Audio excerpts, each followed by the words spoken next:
جمعرات کے دن کے لیے خاص وظائف۔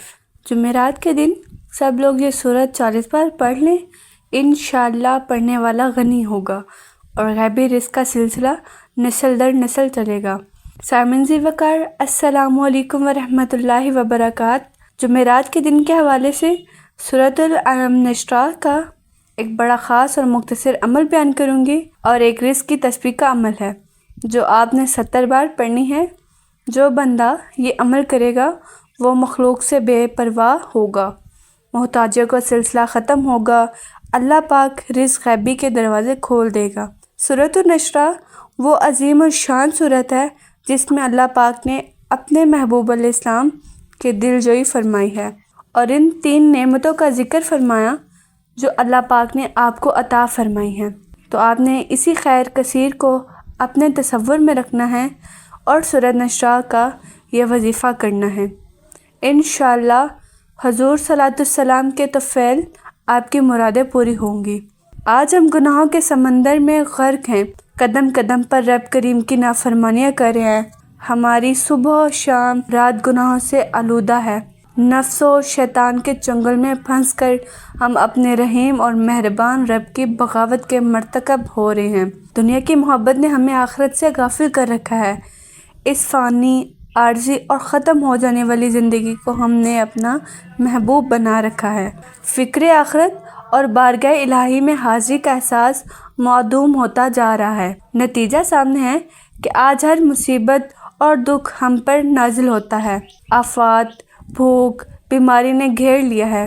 اس کی وجہ صرف ہم لوگوں کے اعمال ہیں، لیکن بہترین خطا کار وہ ہے جو اپنے کیے پر نادم ہو، جسے اس حقیقت کا احساس ہو کہ میرا بد فعل محفوظ کر لیا گیا ہے، میرا رب مجھ سے اس بارے میں یقیناً پوچھے گا۔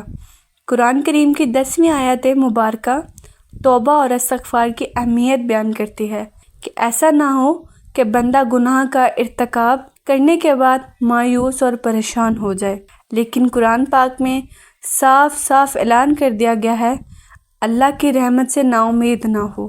رسول صلی اللہ علیہ وآلہ وسلم نے ارشاد فرمایا، جو کوئی استغفار کو لازم پکڑے اللہ پاک اس کے لیے تنگی میں آسانی، ہر غم سے دوری کا سامان پیدا فرمائے گا اور اسے ایسی جگہ سے رزق نصیب فرمائے گا جہاں اس کا گمان بھی نہ ہوگا۔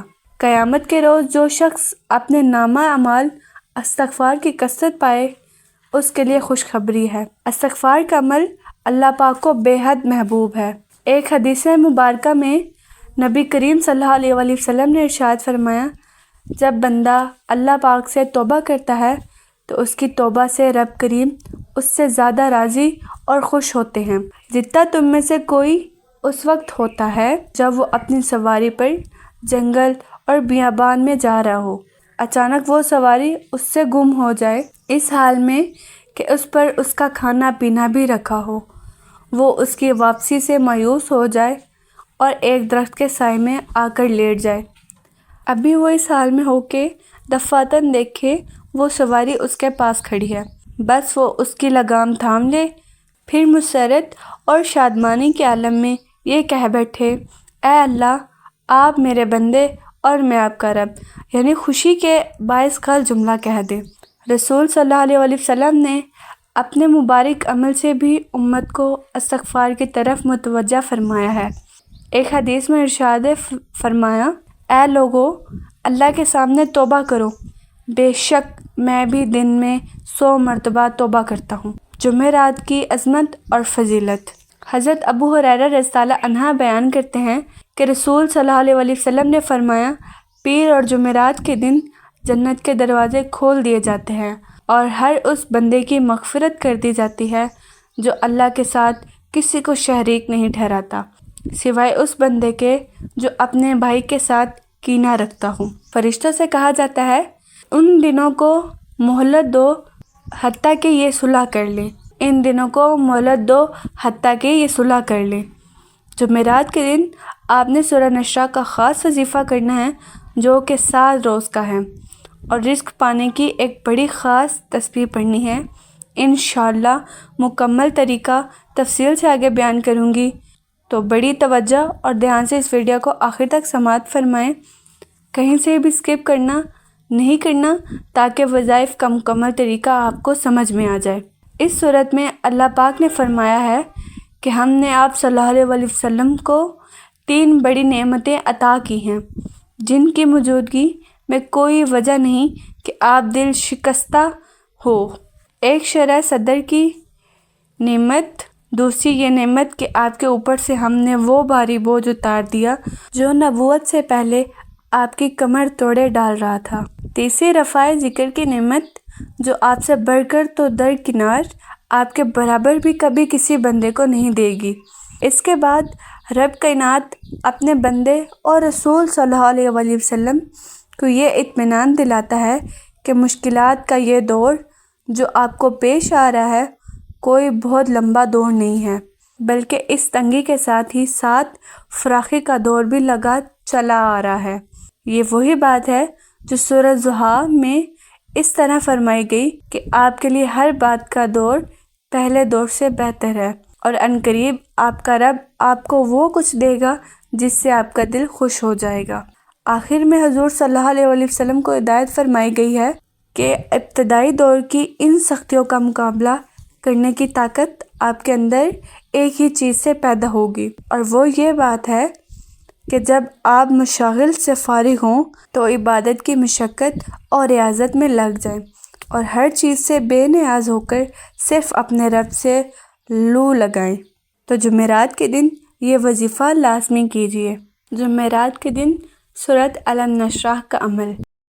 کوئی انسان اپنے اوپر پریشانی اور مشکل سے انکار نہیں کر سکتا۔ یہ دنیا پریشانیوں کا گھر ہے۔ انسان کو زندگی میں مختلف مسائل کا سامنا کرنا پڑتا ہے۔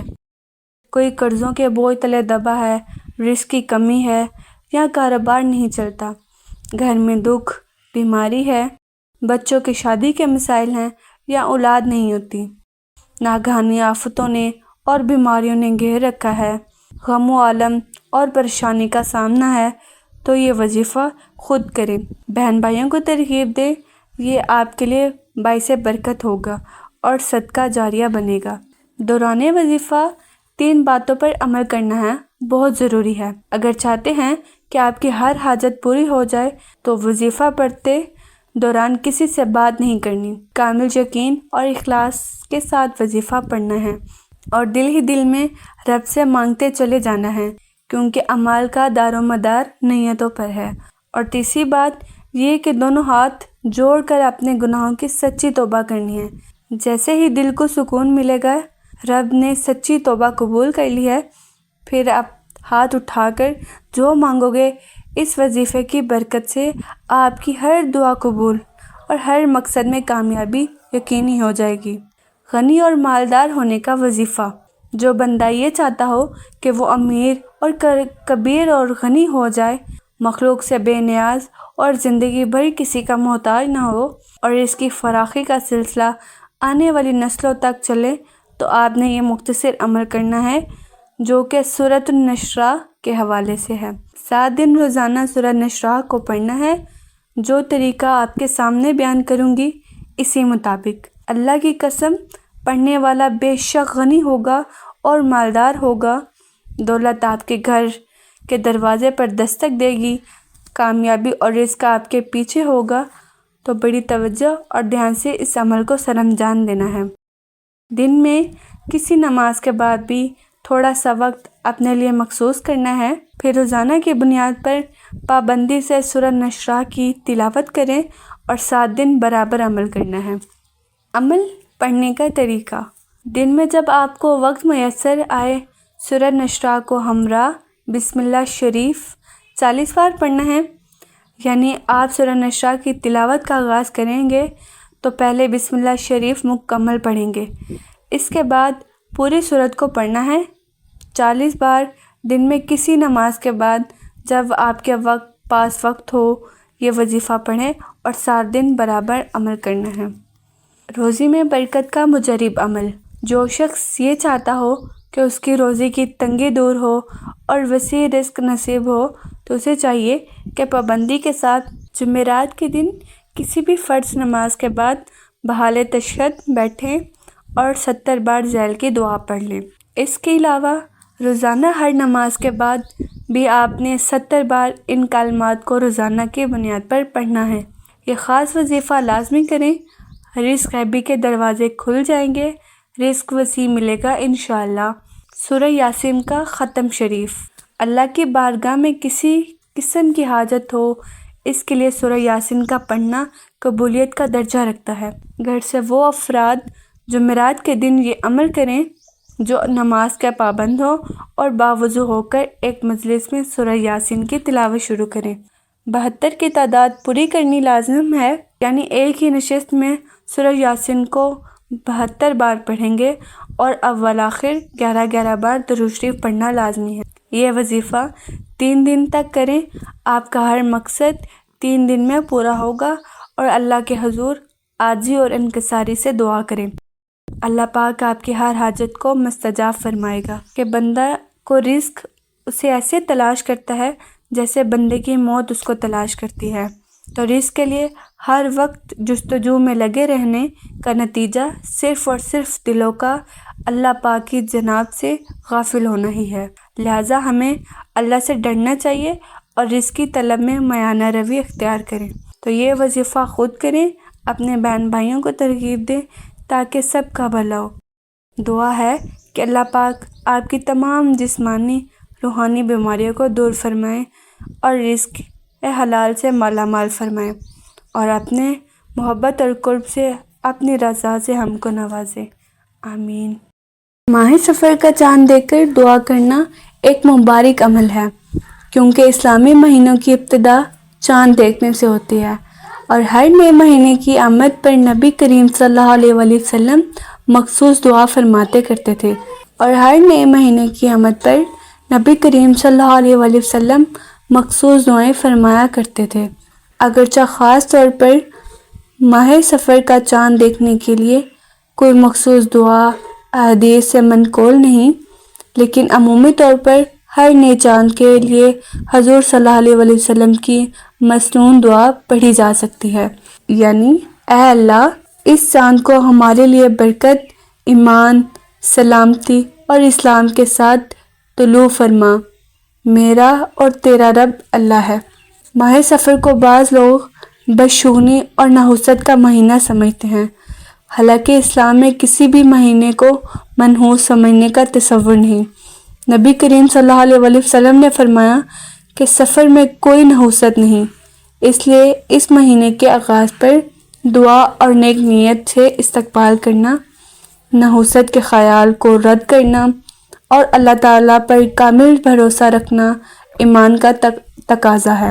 اس مہینے کے چاند کو دیکھ کر صدقے دل سے دعا مانگنا کہ یا اللہ اس مہینے کو میرے لیے خیر، صحت، رزق، کامیابی، ہدایت اور رحمت کا ذریعہ بنا اور میرے دل کی ہر جائز مراد پوری فرما۔ ایسا مانگنا اللہ کو پسند ہے، کیونکہ وہی حاجت روا اور مرادیں پوری کرنے والا ہے۔ اللہ تعالیٰ کی ارادہ کیونکہ وہی حاجت روا اور مرادیں پوری کرنے والا ہے۔ اللہ تعالیٰ ارادہ، نیت اور یقین کو دیکھتا ہے۔ جب بندہ نئے مہینے کا آغاز دعا سے کرتا ہے تو وہ خیر کی طرف بڑھتا ہے۔ ماہ سفر کے چاند کو دیکھ کر دعا مانگنا، سورہ فاتحہ، سورہ اخلاص اور درود شریف پڑھ کر اللہ سے اپنے مقاصد کے لیے دعا کرنا باعث برکت ہوتا ہے۔ ایسی دعا یقیناً قبولیت کے دروازے کھولتی ہے۔